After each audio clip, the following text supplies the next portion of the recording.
All right, so 4 o'clock, and I'm super excited and super happy to welcome Kanchan with us today. We will start our live. I'm just doing a quick check before we formally start and formally welcome Kanchan. Are we live? Is everything fine? Rohit, could you please confirm with us? Yes, ma'am. All fine. We can start. All right, fine. Thank you so much. Hi, I'm Shruti and part of the ST team. Um, yeah, Meeta was supposed to have this conversation today, but unfortunately, some emergency happened and she may not be able to join us formally as interviewing Kanchan. But I am super happy, and which is why I'm so smiling, because to me, it's most beautiful opportunity to know Kanchan, read her book, and talk about it today. And for simple reason. And some of us who are here and have seen me earlier as well know that I am a domestic abuse survivor, a divorced person, trying to find my own footings somewhere in this chaotic world where Kanchan has already arrived and is inspiring me a lot, many ways. So before further ado, I'll quickly do an introduction and formally welcome Kanchan to our conversation.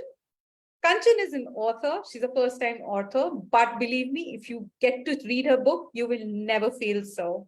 Everything is so beautifully being crafted from her. Chapter by chapter, it is so nice to see how someone who's been living cocooned life to getting the courage to what she's done in the book. She's also a speaker, was in HR, for more than 3 decades.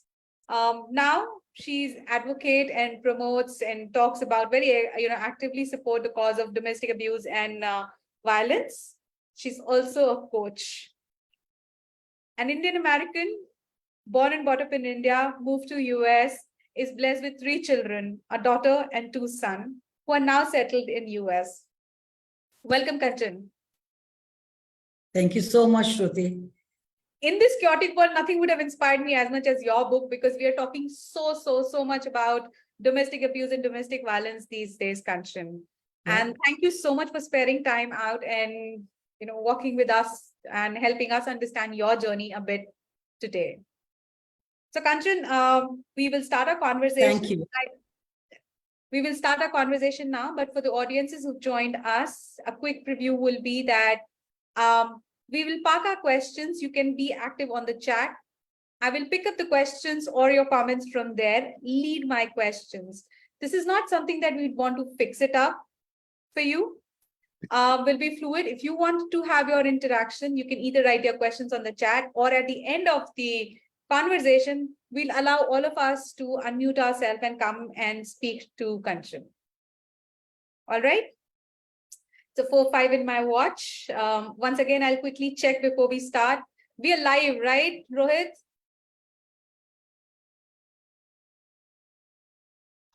Yes, ma'am. We are live. Thank you so much. Yes, Kanchan. Your story has been very inspiring. You were born in a very cocooned family in Delhi. You did your master's in social work. You were working, you were contributing, you were seeing society in a very different way. You've had a very progressive parents.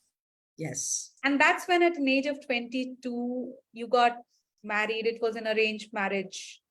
And things changed from there. Right. There was a time when you felt there is no life left in you. Right. And by that time, you were already blessed with 2 children. Yes.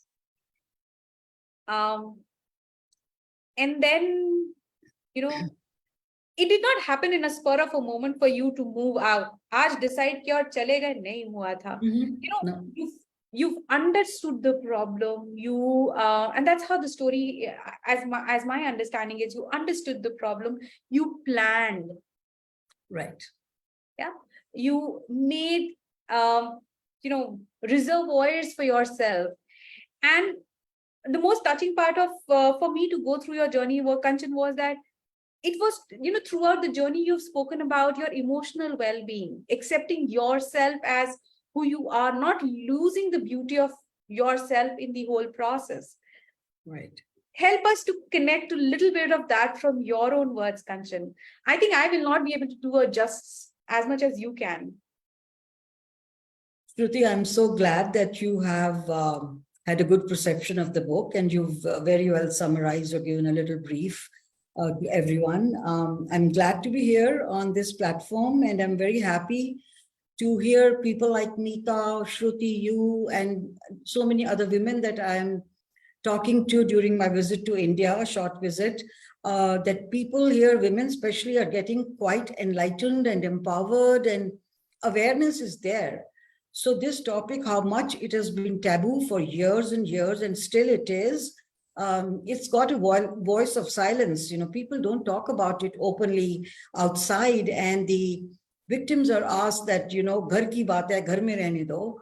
And they are not supposed to talk outside the four walls. They are hidden behind the closed doors, and they're crying and weeping and shouting and depressed and cold and numb, but nobody's there to help them.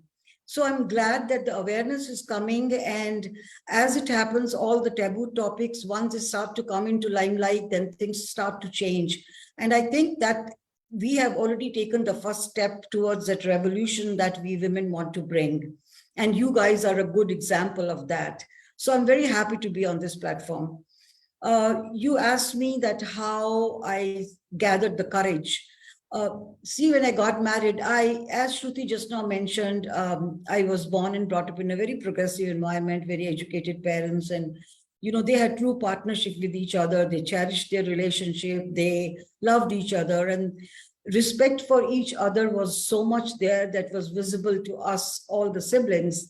And that's how I thought a marriage is supposed to be. I mean, there was no question of hitting or disrespecting the woman.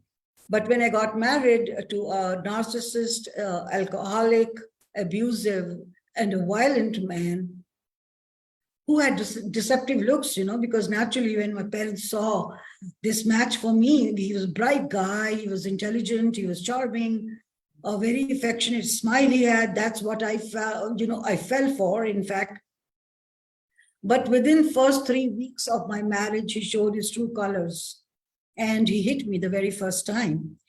But we became a typical victim and a perpetrator situation that you read in books. That was typical the situation for the first few years. I became a victim because I was fearful of him. He had full control on me. He was using his power on me. He was manipulating me. So he would hit me, and then he would plead for sorry. He would cry in my feet. He would say, "Excuse me, I'm sorry, I'll never do it again." And as we all women are, you know, we have that compassion, and especially in an arranged marriage also, during my courtship, I almost fell in love with him, you know, because I had those feelings for the photograph that was sent to me. And so I would always excuse him and always think, let me give him one more chance. Let me give him one more chance. And that one more chance became endless chances. And my victim, the inside me became stronger and stronger. I was weak physically. I became emotionally weak. I became mentally weak. All of that started to happen. And then my faith in universe started to bring me angels in my life. And those angels would come and give me direction. So I literally, when I was terrified, I was tormented, and I was imprisoned. By this time, I already had 3 children, 1 daughter and 2 twin boys. They were very, very young, and the atrocities were increasing day after day. And I used to pray, you know, look into the sky and say, God, please help me. What should I do? It was never, for me, it was never why me. Because I accepted the fact that the blueprint is already there, whatever the karmas or whatever we believe in. I did not accept at that time, but later on I did accept that this was my blueprint and it had to go this way. But the only thing I was asking God was to give me direction and give me which way I should go, what should be my next step, how can I make this journey easier for myself. And I went to the legal authorities, I went for divorce lawyers, like number of times. The law would not protect me. They said, oh, if he drinks, it's not a crime. People drink. What do you do to him? that after drinking he hits you? What do you tell him? Why do you instigate? So this was a man's world at that time, and still it is. I mean, we may say the empowerment is coming and the man rule belief system is changing a little, but how much? 0.001% perhaps. We will get there one day, but it's going to take a long time. So these angels would come and give me direction. And my first angel was a therapist that I went to way back in 1981. I got married in 80. At that time, I had only one child, my daughter. And I went to the therapist, and in those days, therapist was not a word people had known. It was either counseling or counselors, and therapy, the word didn't exist. And there were no therapy clinics or, therapists at that time. But since being an MSW, my ex-alums, my ex-MSW people had started this Sanjeevani at the time, and it was a full-fledged counseling center. I went there, and the counselor, my first step was to cry there. I cried my heart out. I was 23 years old, and all my dreams were shattered. And I told her my story, and the therapist, I still remember her name was Kiran, and she said, Kanchan, you're an educated girl and you're like a frog sitting at the bottom of the well. You need to crawl up the periphery, up the walls, and look around. There are so many opportunities available. Why don't you avail those opportunities? You have to get out of that well. So that was my first angel. And then the second angel came to me years later when my twins were also born by the time, and I was standing outside in my parents' veranda. I had come back. My perpetrator also followed me. He would follow me wherever I would go, and he would then, say, come back, and I love you, and I have nobody else in my life. I'll kill myself. I'll kill you. All the threatening. So he had hit me, and he had run out, and he said that I'm not coming back. And I had my twins, clung to my chest on both my arms. They were 6 months old. My daughter was wrapped around my legs, and I saw, at the back of my neck, there was some movement, and I saw at the back, there was this beautiful looking woman standing there whom I had never seen before. And she was visiting her brother for just one night. She stayed in UK, and she was hopping, flying and hopping in Delhi. And she said, what happened? You look very sad. Are you Mr. Bhaskar's daughter? And I said, yes. And the same thing, she did not encourage me. She did not sympathize with me by saying, oh, I'm so sorry, and this happened with you. No, she was very firm and point blank in her tone. And that is exactly what I needed at that time. Somebody to give me a jolt and tell me, better come out of that victim in you. You have to be out to protect your children if you want to protect your children. And she said, you need to be financially independent. And I said, very meekly, in a very, very soft tone, how can I work? I've got these 3 children. How can I go out? And she said, don't make excuses. These are all excuses. Put your children into a day boarding school, hire a nanny, hire a servant, let them look after your children, but you go out and work. It will give you confidence. You will meet other people because you are like, sitting inside forever. And then you will have some money. And once you have all that, then you can decide what you want from your life, whether you want to leave him, you want to move on, whatever that is. And that was my turning point. I became a tigress overnight. I came into the bathroom. I washed my face. I lifted my head, looked into the mirror, and I said, oh my God, what a state I've made myself. And I literally reminisce the days of my college when I was in Lady Oven, and then I was in MSW, and we used to fight for the rights of women and do the demonstrations of bride burning at the time and all of that. And I said, where is that Kanchan? And I erected my neck and my spine, and I had long hair. I just made a big bundle behind my neck and put some coal and went out. And I looked at my parents and I said, I'm going to start looking for a job. And there was no turning back from there. I did not sleep the whole night. I literally took a pen and paper in my hand and I sketched a roadmap for my freedom. So on the continuum of that roadmap, I said, I am standing here today. I have to get there tomorrow. What are the milestones I have to cover? The first milestone is I have to be physically strong. I was so weak by that time. I have to be mentally strong. I have to be emotionally strong. Next step would be financial independence. The next step would be children gone to boarding schools. They cannot live in this acidic environment.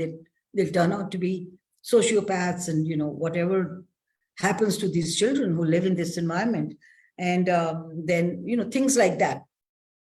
So the first step was pretty tough. It's not easy to become strong. How do you become strong in like a few days or a few months or a few even years for that matter?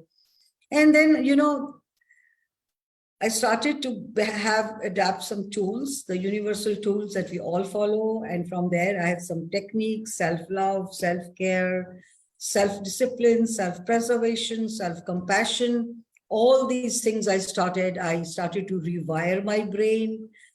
All that I was doing religiously, ritually, scientifically. I read books for rewiring, how rewiring is done, how I can do creative visualization, which means that I can sit in a corner. I was sitting in a corner and visualizing all these, waterfalls and snow-clad mountains and the red flowers and birds in the sky and all of that, which gave me some space to think about myself and not all the time be hurt and the garbage going inside my head and the garbage coming out of my head. So I think all those worked very well for me. And I started to evolve. I got slowly but steadily, not in 1 year, not in 3 years, but I got my identity back. I regained my dignity. I kept working towards it. I started to build a ramp and I did not look back. I could almost visualize that, Kanchan. And thank you so much for, making us walk through the journey, which is, again, I'm sure a lot of our readers will get to, see more in depth and detail with more soul as you have written it, Yeah.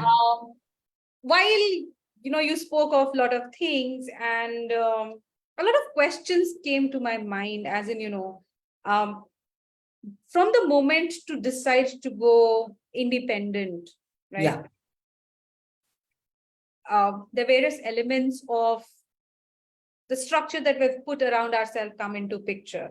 One that you've already spoken about is the self journey, where, self-beliefs, taking care of self-health, mental well-being, spiritual well-being, seeking support from the angels. And then, yes, the beauty of that in the books remains so intact. And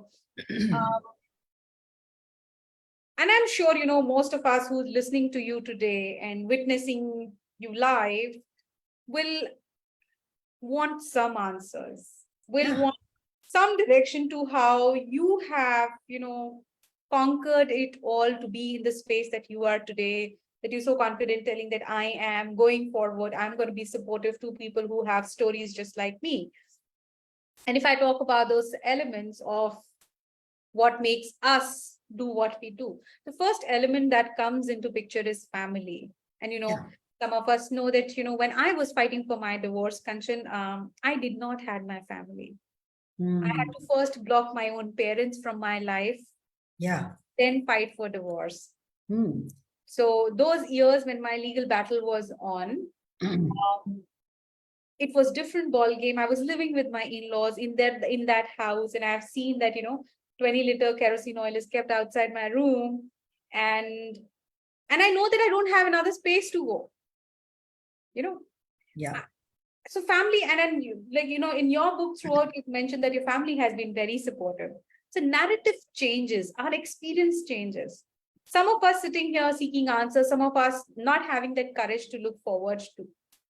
I would want to understand from you, what is the role of family in this whole situation? Because how you're terming an individual as a narcissist, if I have to look it from, cultural perspective, aadmi to aise hi hote hain. This is how men are. So why is that you are so against him? Yeah, true. That's the answer I always got. Whenever I went to the lawmakers or the legal machinery, that's what they told me, that he's not doing anything different. And you as a woman are asking for a divorce? That's like a crime. The way they would talk to me, madam, aapko divorce chahiye, wo kya karta hai aapko? So that itself was so hurting that you don't want to go there again. It was harassing totally for me. And the society also shamed me in a way, because that's the reason I was not able to talk, because it was like, oh, wow, he seems to be a great guy. You know how narcissists are. People outside, they think that he's the best guy on this earth. That's how they behave. And so, yeah, you have all those hindrances. The family is always there. We know that they want to support us. I did get support from them. I would say more emotional support and physical support, in the sense whenever he would push me out of the house in the middle of the night with my children, I will go there every time. The first time when I came with my daughter, my parents did say at that time that it's good that if you can, if you will get a divorce and we will adopt your daughter and you can get remarried. That was the first time they told me. And after that, they never had to say that, because I totally denied the fact. And I said, how can you even say that to me? This is like a barter, that you do this for this. You get remarried and we will adopt your daughter. I don't want to barter my daughter with you. She's my child. She's my responsibility. I will rear her up. And I don't, what makes you say that I'll get remarried? Do you think I'm going to get remarried? And remarried would mean that man has to accept my daughter, which is not possible in India. I think even now, for that matter, maybe there are rare cases. We are not talking about exceptions. We are talking about general stuff. So I told them, no, this daughter will be reared by me and I will not be getting remarried. So that was the end of story. I kept coming every time and they would always say, Kanchan, we are there for you, whatever way you want it. And I was a very independent person from day one when I was growing up. So they knew that she has her own mind. But things had changed after I became a victim. And after that, I think it was more of an emotional support in my head, that if something goes very wrong, they are there for me. I never went there to get their support, only because I wanted to hide all that information from them. I was not speaking up the intensity of the problem that became year after year with them. They only knew that she gets maybe a slap or a twist of the arm or, a push or something like that. They never knew the intensity, because I did not want to hurt them. I could not do that to them. I was their most favorite child, and my father would have really, he would have had a heart attack or something, and I would not have been able to, survive that guilt if that would have happened. So they never knew it. But for everybody else, all I want to say to remain stronger is that you are alone in this journey. You may have people, parents are there to support you. Your friends could be there. The society could be there. I'm not sure if it is, but you are alone in your decisions. You are alone in that journey, and you have to be strong to do that by yourself. The only person that can give you more support and more strength is your therapist. Hire a therapist. That's the only one strong point that I can suggest to everybody in adversity, not only domestic violence, but any adversity, because they are professionals at the end of the day. If you go to your friend and tell them that, that he's beating me, she'll say, oh, yaar, chal, chhod usko, maar goli, chhod de, mere paas aake reh le. But that's not the solution. They do not know, they're not in your shoes. They do not know what exactly is going on. And you're not telling them word by word what is going on either.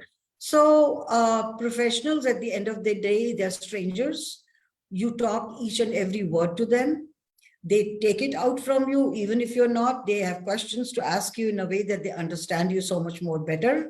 And they are unbiased. They are indifferent. They give a very, what should I say, a good advice. Their advice is very structured. They have gone through several people of such nature, and they've been coaching people. So they are the best bet. And that is what has actually helped me. No friends, no society, no siblings, no parents. It's what I am today. I'm thriving today. I'm a happy and a joyous person, and I'm a living life on my own terms, because even today I have a therapist. I was never without a therapist, whether I'm in happy moods or I'm in sad moods. Just because before coming to India, I went and told my therapist, I am so happy at this juncture of life. My book is out. I'm going to India to promote it. And we both, hugged each other, and she was happy to see me. I'm happy to see her. And I will still go back and talk to her about my journey here. So Beautiful. that's my advice. Yeah. Beautiful, Kanchanati. After a very, very long time, do I see someone emphasizing so much of having a therapist and limiting the access of what we called our world as family and friends. And, you spoke about also that, we don't share everything with our parents. We Yeah. don't want them to be hurt. Yeah. You covered a lot of us, and for people, I'm sure this would cause you interest. I would request Rohit to share the link for the website which Kanchan has for herself, and the link to the book. In case you wish to order, you can do it from Amazon. Rohit, please share with larger audience here today, so that they can get access to what we are talking today. And thank you, Kanchan, for sharing with complete objectivity. What I really love, what I'm really, really loving of this conversation is that we're not speaking from the space of blaming others. Yeah. Once things go wrong in our life at such a young age, the first thing is that, oh, what did my parents do to me? I Yeah. was also stuck in an arranged marriage, and I cannot so relate to that feeling. My parents were not progressive. So yeah. And then you're speaking so much from the space of neutrality, of you being you. But I'm sure in this whole journey, you had three, beautiful soul responsibilities. Yeah. You've shared a trauma with them. They probably would have seen you in those vulnerable moments. Yes, they did. Undergoing a journey of, when you have to understand that you were living with a narcissist, not giving it a tag of every man is like that. You living in a, you have to be, and you're so affectionate towards your parents that you're not telling them. There's so much that you're taking within. Yes. And and people say it takes a village to raise a tiny soul. Your journey, what is your perspective for people who are stuck with that dilemma in their mind, stating, I have a child in my life. How can I move out? And the biggest dichotomy that I face, and most of the time here, is, oh, I can't leave my husband. My child needs a father. And when you ask that, do you need a father like that for your child? They don't have an answer. Yeah. So what do you have to say on those ends? What's your journey? And, how did you manage your children to be, be strong, if I may say that word? Right. So to tell you, Shruti, it was a tough journey, undoubtedly, but I had made it a mission. वो जो बोलते हैं ना जुनून, मैंने वो जुनून पैदा कर लिया अपने में कि मुझे अपने बच्चों को I have to raise them so well as I was raised by my parents. I have to give them good life. What wrong have they done to be born in this broken family? So when I started to have that mission, that strength started to come within me. The answers were coming to me every moment. And I think my whole strength was my mission. That thing that I have to carry on, I have to keep going, I have to keep doing. I mean, you can imagine with 3 children, 10 hours of regular job that I started to do, coming home, feeding them, homework, 3 children, like putting them to sleep, getting up in the morning, again doing the same task. So that came to me somehow. And that's why I say that, I'm a fighter, I'm a tigress. Sometimes I say that because you need that courage to do it. My children were also very supportive in the sense that my daughter was with me most of the time. And she became my friend, my counselor, so to say, my coach, my handholder. She used to wipe my tears at times, and you know how daughters are. And my boys stayed in the boarding school, so they went away, and they didn't know much about what was going on. And between me and my daughter, we made a pact that they should not know, because we did not want them, like I said, to become a sociopath or these days, drug addiction, this, that, there's so much going on. And I wanted to protect them from that. So, and also sometimes it so happens that if the boys, especially, if they see a father hitting or beating, they think it's normal. A man can do that. And so that I can do it too when I grow up. So, I mean, I wanted them to protect them from all of that. So I sent my daughter also to a boarding with them, but then she came back within 1 year. She says, I can't leave you alone with this man. So she had to come back, and I had to live with him. I mean, people must be questioning then, why did you stay with him for so long? And there are so many answers to that. The other day I met a woman who was also in the same space, and she was mentioning that, she would have done this or she would have left the man, and why would you? But, everybody has their own shoes. I cannot get into Shruti's shoes, and Shruti cannot get into my shoes. I have my own shoes to wear, and you do not know what I am going through. The law is not protecting me. The society is not is shameful. The divorce lawyers are saying that if you divorce him today, all your 3 children will be divided. He may get 1, 2, or all the 3. If he proves that that I was going through infidelity. So, which is so easy in India. You take 2 pictures with a man standing next to you, and the court will say, fine, all the 3 children go to him. And that was not acceptable to me. So I had to live with him till they turned 18, so that then they can say in court that we will be with our mother.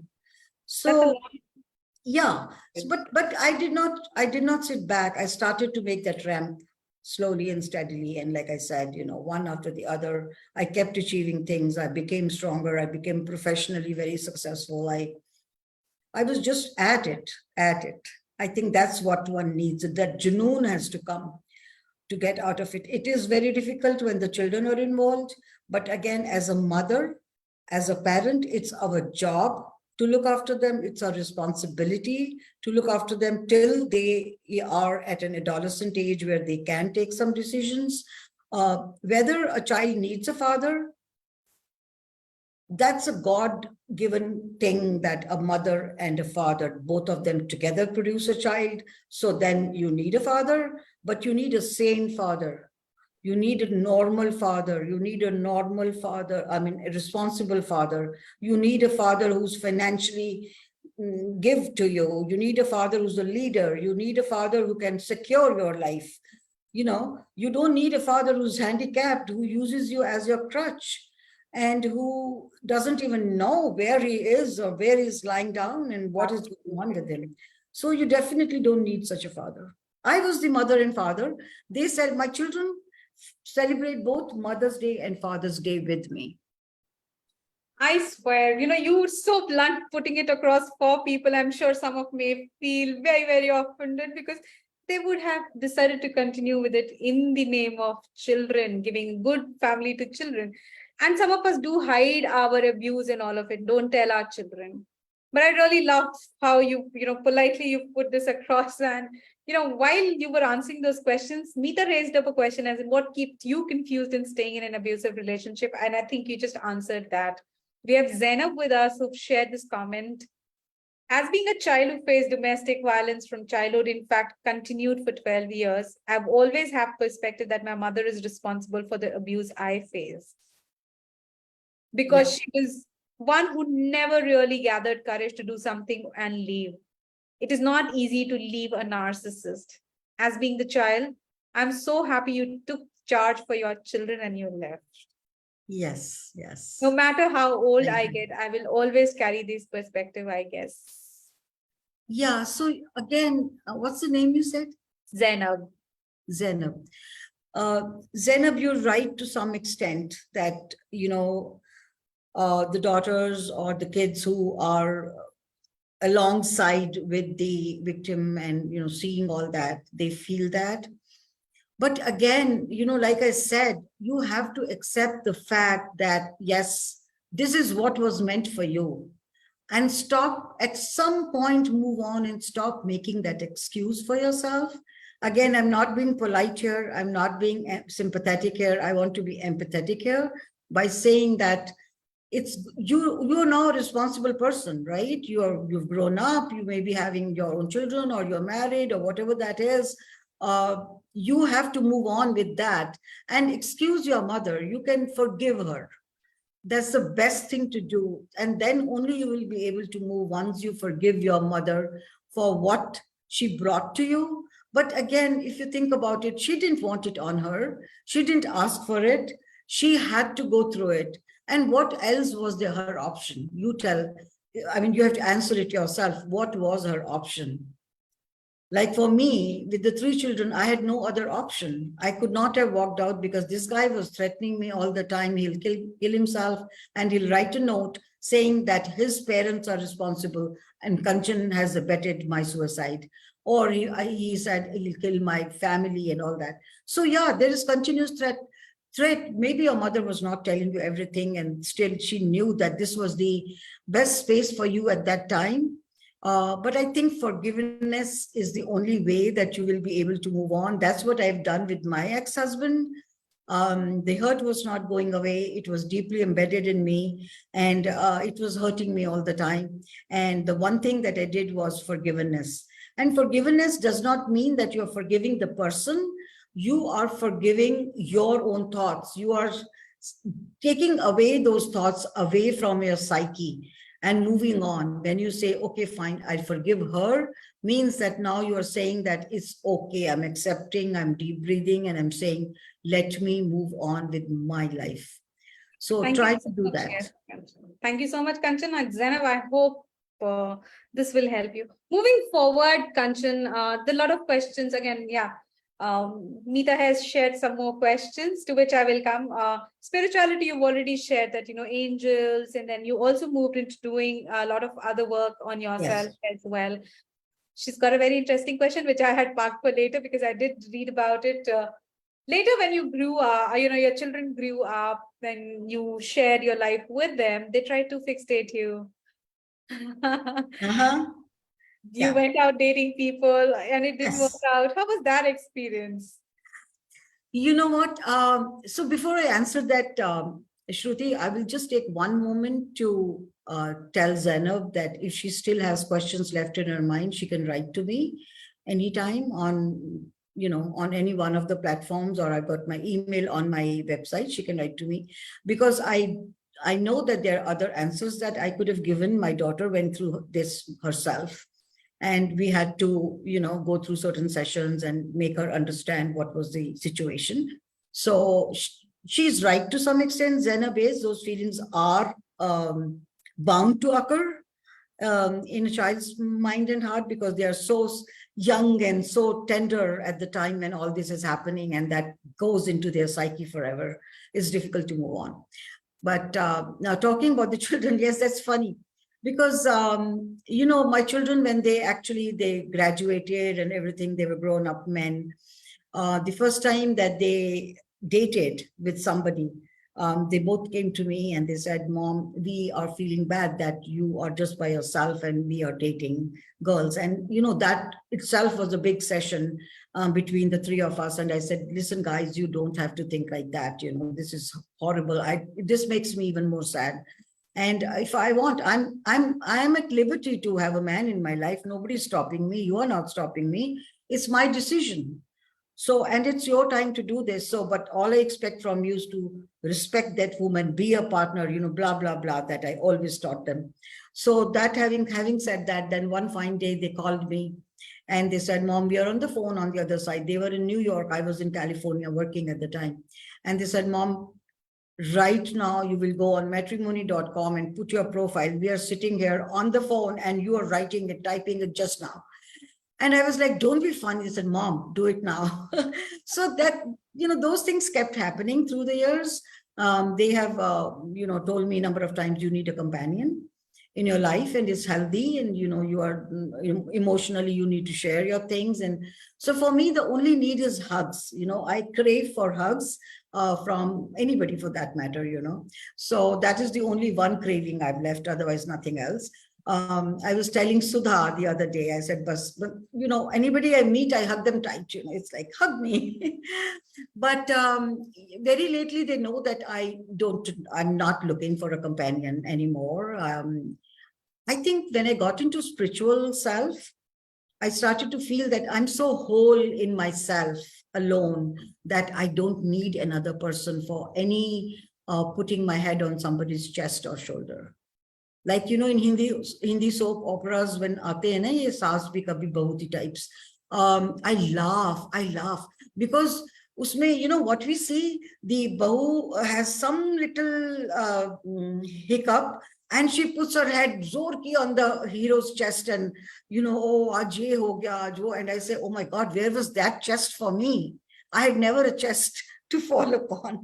But वो तो सब soap में होता है. I know women must be thinking they also don't have such a chest, but yeah, that is true. But I think that's a luxury item for us. And then, most of the single people that I meet and I speak, and at my age, like I'm a little younger than your age. A lot younger.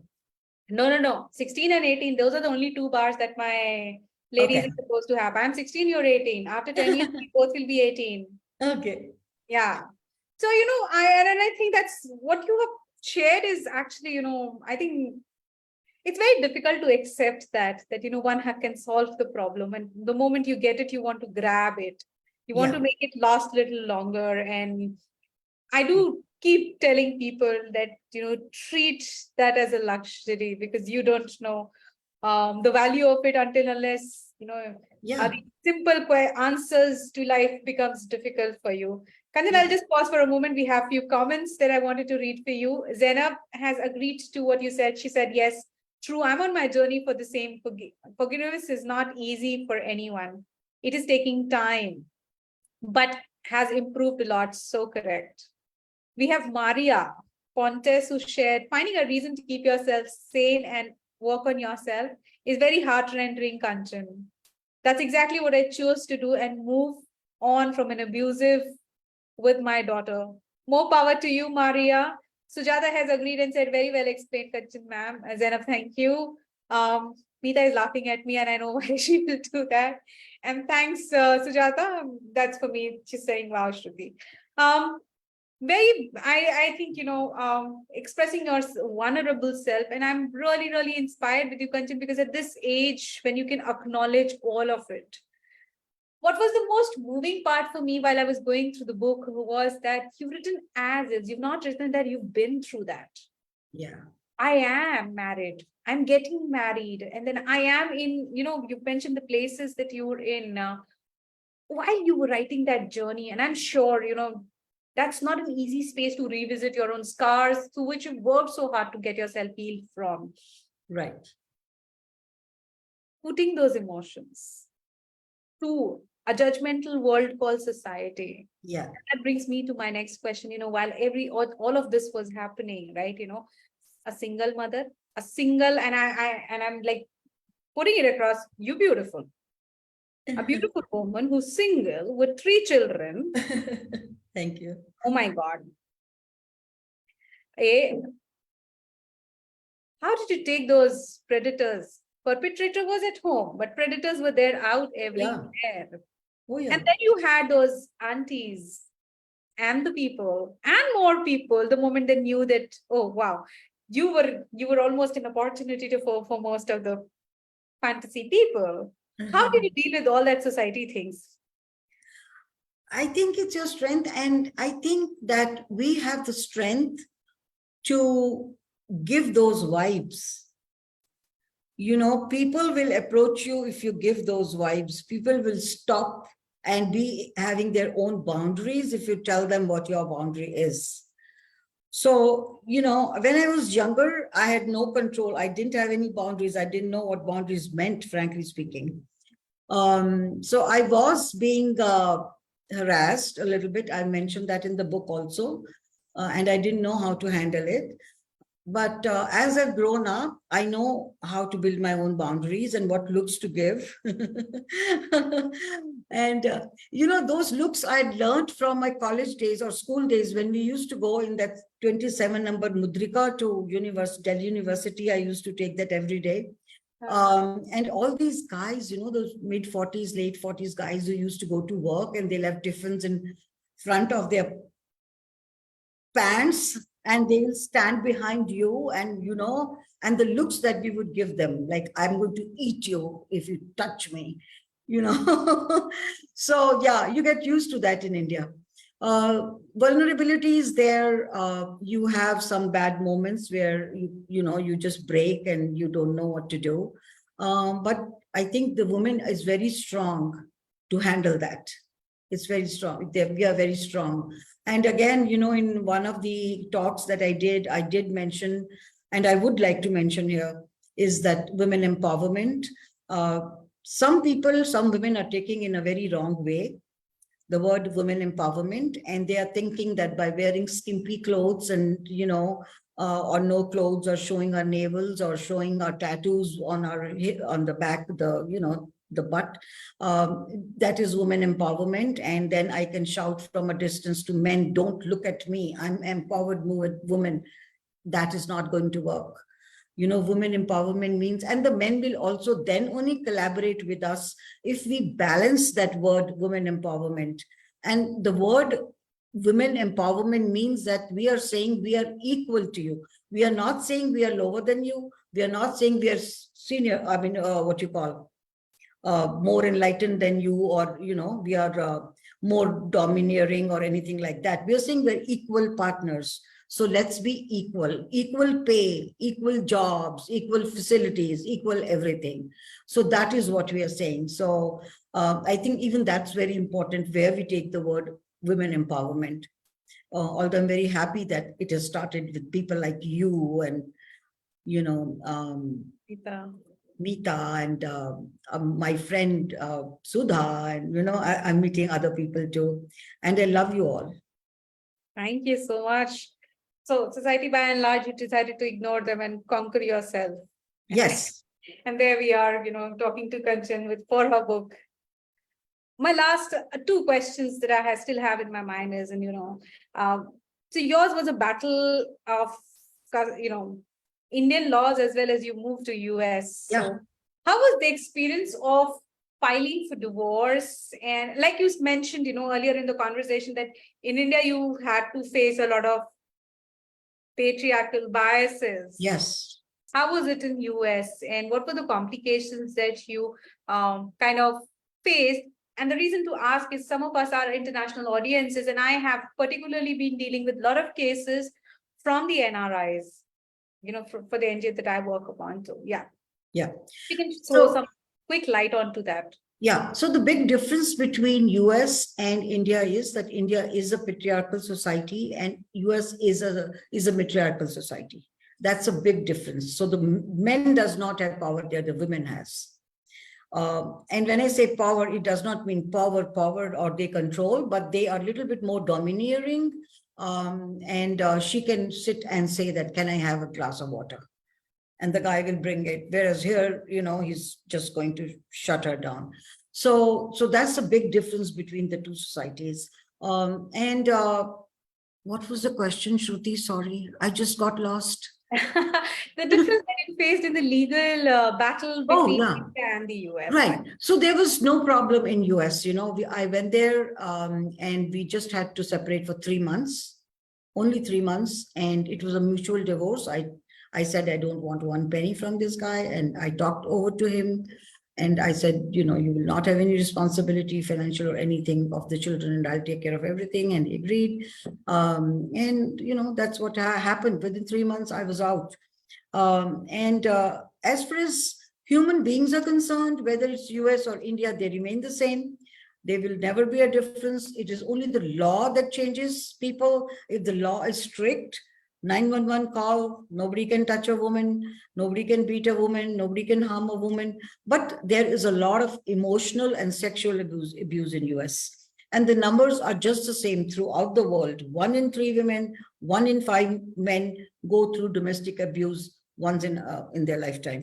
So there are no changes. Human beings, the laws are the ones who actually make some changes. All right. Thanks, Kanchan. Our last questions, when it comes to, moving out of a so-called, so glorified relationship, um, role of friends is like, the tribe is very, very emphasized. Somewhere I believe it's overemphasized because the moment we are in this journey, the most, and because you have friends who feel so strongly for you, they try to overpower you. They try to, they feel hurt when you do not acknowledge their advices. Yeah. Oh, yeah. And then so on and so forth. Very few do. And then, we were talking about how was your journey, with friends? I'm sure that, and before we get into that discussion, for people who are interested, we're sharing the link of Kanchan's website and the Amazon link. Rohit, please share it again so that, audiences can have it. In case you feel like buying the book or interacting with Kanchan, please reach out to her directly on her website. The email ID and her contact details are mentioned. And for people, she's in India right now, you can leverage on exchanging a hug, which I'm going to do right after the show. And Oh, planning the meeting and I'm sharing a hug with you. That's for sure. yeah. Wonderful.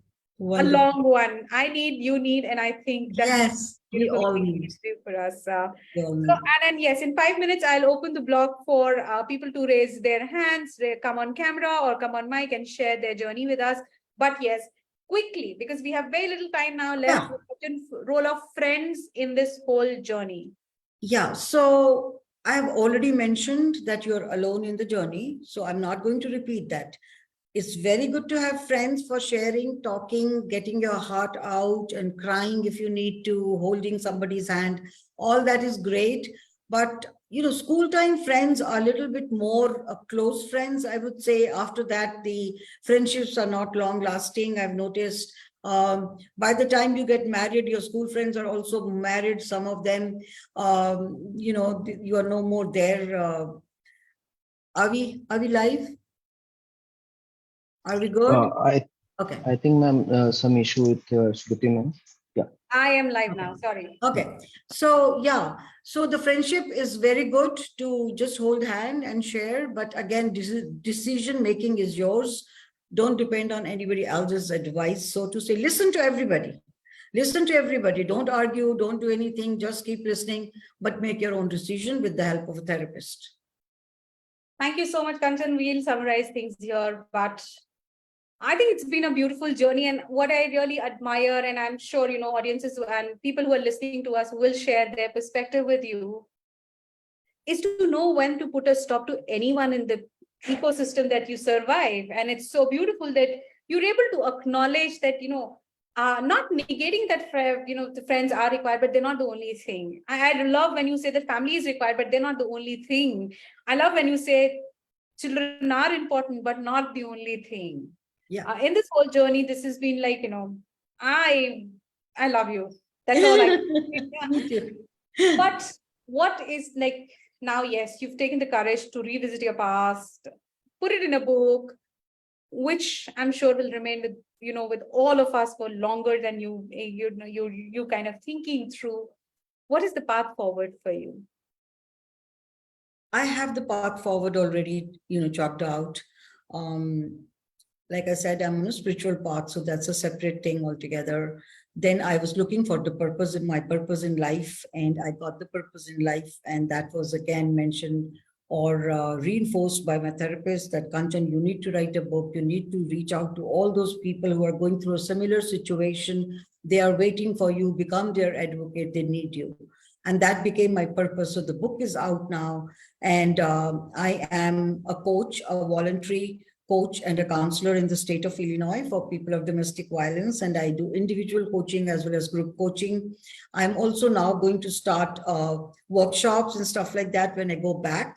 I got retired. I got myself retired. I could have worked 10 more years, but that was not the point. I want to do more fulfilling things in my life. So I've retired on 30th of April, and I'm going to fully dedicate myself to this cause help, coach, counsel, in whatever capacity I can. As a survivor, I am become speaker so that I can tell people it's doable. I got the victory. You can also get it. We are born to be free. We need to be free. We need to die free. We need to live free. So, I just want to speak out my heart and give them the empowerment and say, fine, we can do it. If she could do it, I can do.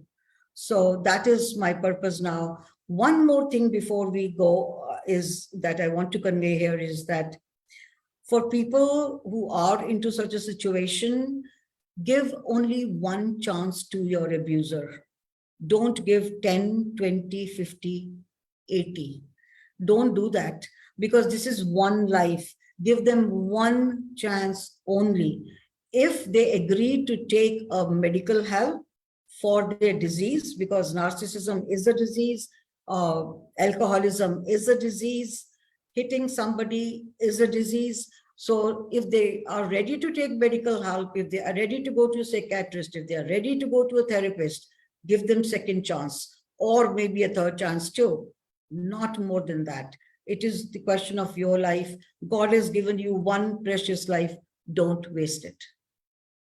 Thank you so much, Kanchan. That's a beautiful message. I will now open the forum for all of us to interact directly with Kanchan. Podium is for you. I have 1-2 comments which has come, which I'll read it for you. One is from Koili Mukhopadhyay. It's not abuse in my case, but clandestiny. Okay, fine. I can't read that complicated English. He chats met a lady that much I know, but it's mental abuse. I think she's talking about infidelity here. Yes. Koili, would you want to come online and speak to Kanchan directly?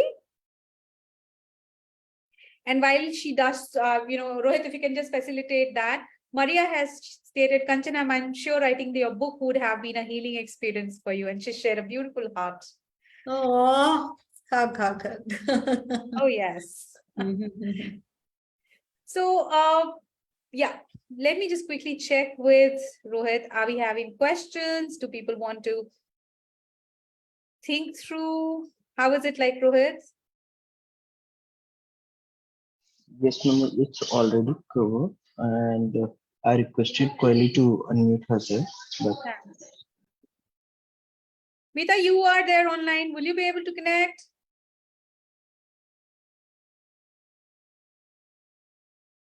I'm just picking Peekapala. Koili? That was your comment. I want you to directly interact with her.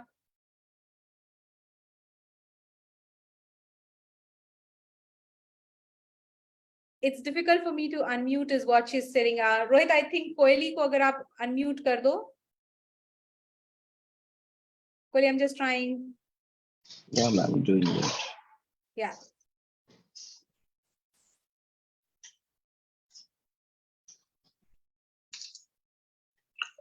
Already requested.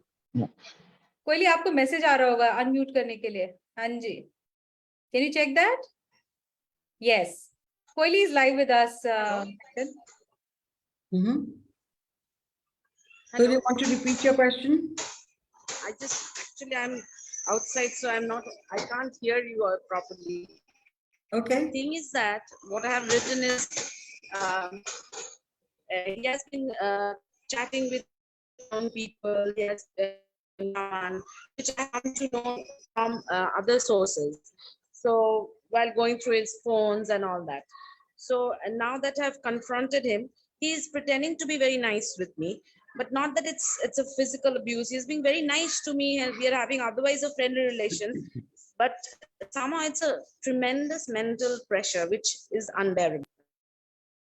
Pressure of what? Infidelity? Is that so? Yes. Okay.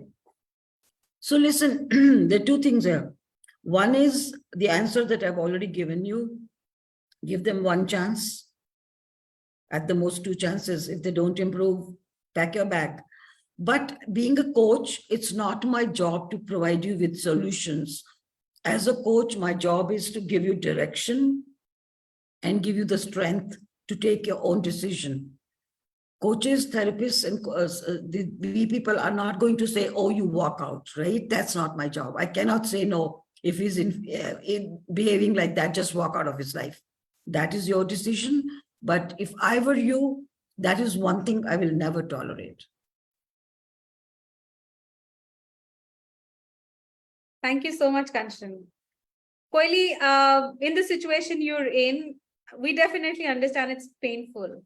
And it's not easy to know that, person you want to trust is becoming unreliable. And they have their own mechanisms to deal with the stress that they are undergoing through. You have to, find a way for yourself. What is that you want? What is that you're okay with? What is that you're not okay with? And then take the call forward. And I think that's the best way. And that's the only advice that I give to everyone. That, and Kanchan also repeated it so many times, stating that I am not walking in your shoes. So expect advice, don't expect solution from people. Solution has to come from you. Is the summary that I can think from whatever conversation I had with you, Kanchan, today. Nowhere you are giving solution to people. You're always advising. And I think, True. And and especially if you've seen all Hindi movies, you've seen magazines and stories, and especially infidelity. Once a person gets out of marriage, once he will keep doing that. So, people may improve, but then again after 2 years, again after 5 years, again after 10 years. So it's up to you whether you have the courage to walk out, whether you think that you're financially independent, whether you think that you can survive on your own, or you think this is a better option for me to just carry on. That's up to you. But like I said, if I was the one, I would not. But infidelity is something I would not tolerate. Great. One last question. Zainab, would you be in a situation to come forward and speak directly with Kanchan? Is there a possibility? Is Zainab online? Because we're closing to 1 hour.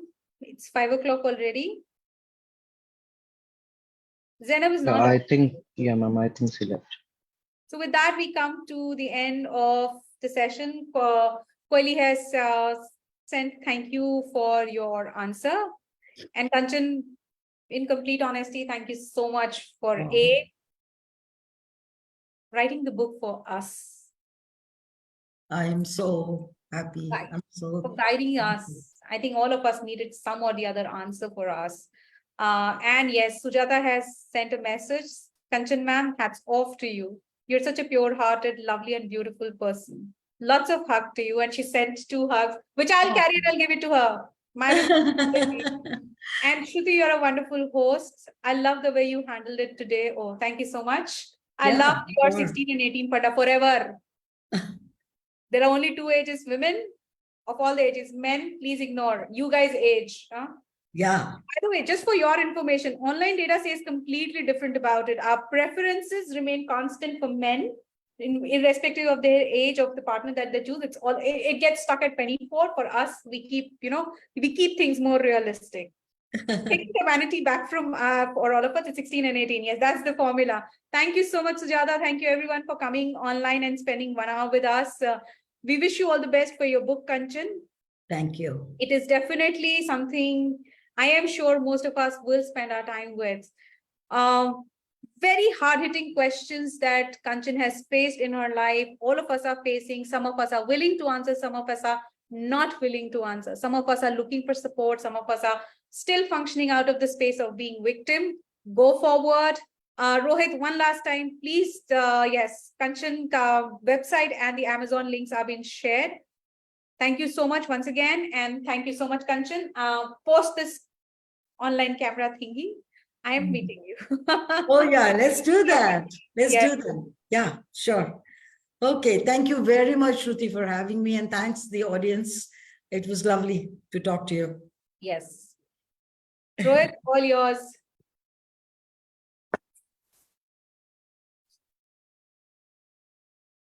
We can stop the live now.